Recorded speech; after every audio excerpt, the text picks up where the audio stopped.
एक होता है विकारी और एक होता है अविकारी। विकारी शब्द कितने होते हैं? 4 होते हैं, संज्ञा, सर्वनाम, क्रिया और विशेषण। संज्ञा का शाब्दिक अर्थ है नाम, इसी से परिभाषा बन जाती है, चाहे वो किसी व्यक्ति, वस्तु, स्थान, किसी का भी नाम हो उसे संज्ञा कहते हैं। ठीक है। संज्ञा के कितने प्रकार हैं? 5 प्रकार हैं। जातिवाचक संज्ञा यानी कॉमन नाउन, व्यक्तिवाचक संज्ञा प्रॉपर नाउन, भाववाचक संज्ञा अब्स्ट्रैक्ट नाउन, द्रव्यवाचक संज्ञा मटेरियल नाउन और समूहवाचक संज्ञा कलेक्टिव नाउन। जातिवाचक संज्ञा वो होती है जो पूरी जाति का या एक ही प्रकार की अनेक चीजों का बोध कराए। जैसे मान लो नदी, तो नदी कई सारी है, जातिवाचक संज्ञा है। जैसे मान लिया हमने ग्रंथ, तो ग्रंथ कई सारे हैं, जातिवाचक संज्ञा है। जैसे मान लिया लड़का, लड़का कई सारे हैं, जातिवाचक संज्ञा है। जैसे कहा हमने पर्वत, तो पर्वत कई सारे हैं, जातिवाचक संज्ञा होगा। जैसे हमने कहा समाचार पत्र, समाचार पत्र कई सारे हैं, जातिवाचक संज्ञा होगा। जैसे हमने कहा लेखक, कवि, तो कई सारे हैं, जातिवाचक संज्ञा होगा। जैसे हमने कहा मिठाई, तो मिठाई कई सारी आती है, जातिवाचक संज्ञा।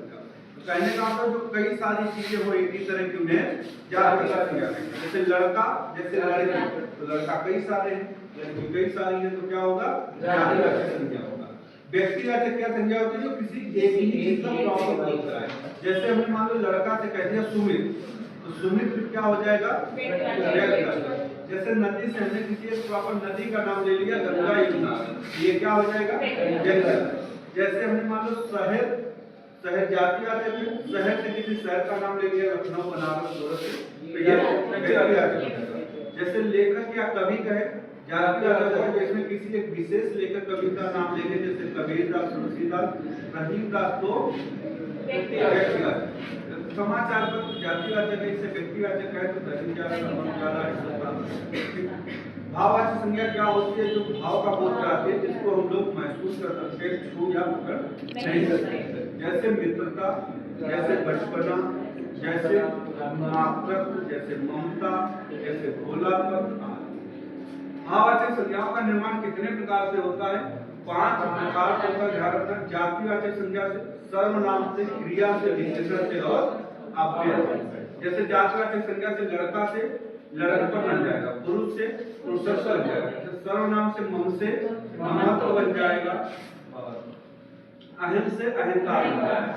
जैसे विशेषण से भोला से भोलापन बन जाएगा, कोमल से कोमलता बन जाएगा, ठीक है, लाल से लालिमा बन जाएगी या लालपन बन जाएगा, हरा से हरियाली बन जाएगी। ऐसे ही क्रिया से पढ़ना से पढ़ाई, लिखना से लिखाई। ऐसे अव्यय से दूर से दूरी, पास से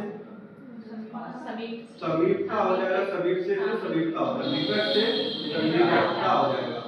ठीक, तो ऐसे ही भाववाचक संज्ञाओं का निर्माण 5 प्रकार से होता है। इसके बाद में समूहवाचक संज्ञा क्या होती है? जो 2-4 लोग एक पास इकट्ठा हो, जैसे सेना है, जैसे टुकड़ी है, जैसे दल है, जैसे गिरोह है, जैसे गुच्छा है, जैसे घौंद है। घौंद क्या होता है?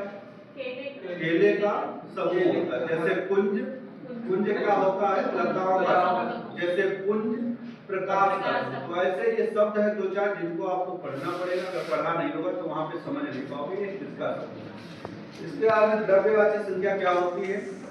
जो ऐसी चीजों का बोध कराती है जिनको हम नाप तो सकते हैं लेकिन गिन नहीं सकते। जैसे लोहा, चांदी, सोना, तांबा, पीतल, कांसा, दूध, दही, घी, तेल, पेट्रोल, ईंधन, गैस, ये हो गए। ठीक है।